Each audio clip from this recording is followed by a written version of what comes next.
വിഭജന ഭീതി ദിനാചരണത്തെ ചൊല്ലി പരസ്പരം കൊമ്പുകോർത്ത് സർക്കാരും ഗവർണറും. പരിപാടി സംസ്ഥാനത്തെ ക്യാമ്പസുകളിൽ നടത്തില്ലെന്നാണ് സർക്കാർ നിലപാട്. കേന്ദ്ര സർക്കാർ നിർദ്ദേശപ്രകാരമുള്ള പരിപാടിയിൽ നിന്ന് പിന്നോട്ടു പോകാൻ രാജ്ഭവനും തയ്യാറല്ല. അതേസമയം ദിനാചരണം നടത്തിയാൽ തടയുമെന്ന് SFIയും KSUവും ആഹ്വാനം ചെയ്തിട്ടുണ്ട്. ഹാൻസ് ജോൺ ഉണ്ട് വിവരങ്ങളുമായി.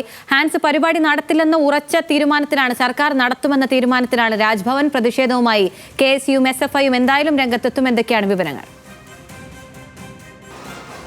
ഭാരതാംബ വിവാദത്തിന് സമാനമായ രീതിയിലാണ് ഇപ്പോൾ സംസ്ഥാനത്ത് വിഭജന ഭീതി ദിനാചരണ വിവാദവും കൊഴുക്കുന്നത്.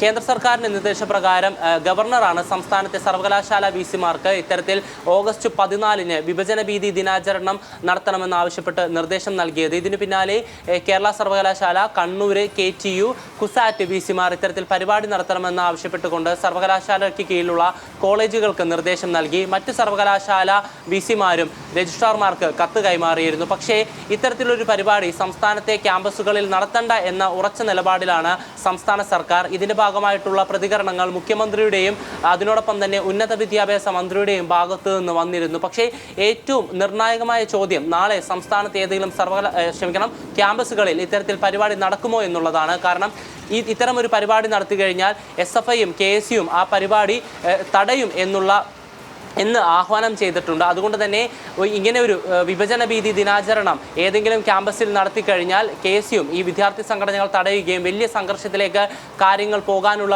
ഒരു സാധ്യതയും നിലനിൽക്കുന്നുണ്ട്. അതുകൊണ്ട് തന്നെ ആരെങ്കിലും പരിപാടി നടത്തുമോ എന്നുള്ളത് നിർണായകമാണ്. അതേസമയം KTU വൈസ് ചാൻസലർ അടക്കം പ്രതികരിച്ചത് ഗവർണറുടെ നിർദ്ദേശപ്രകാരം ഇത്തരത്തിലുള്ളൊരു നിർദ്ദേശം എല്ലാ കോളേജുകൾക്കും നൽകിയിരുന്നു. പക്ഷേ ഇത്തരത്തിൽ വിഭജന ഭീതി ദിനാചരണ പരിപാടി നടത്തേണ്ടത് തീരുമാനമെടുക്കേണ്ടത് അതാത് കോളേജുകളാണ്.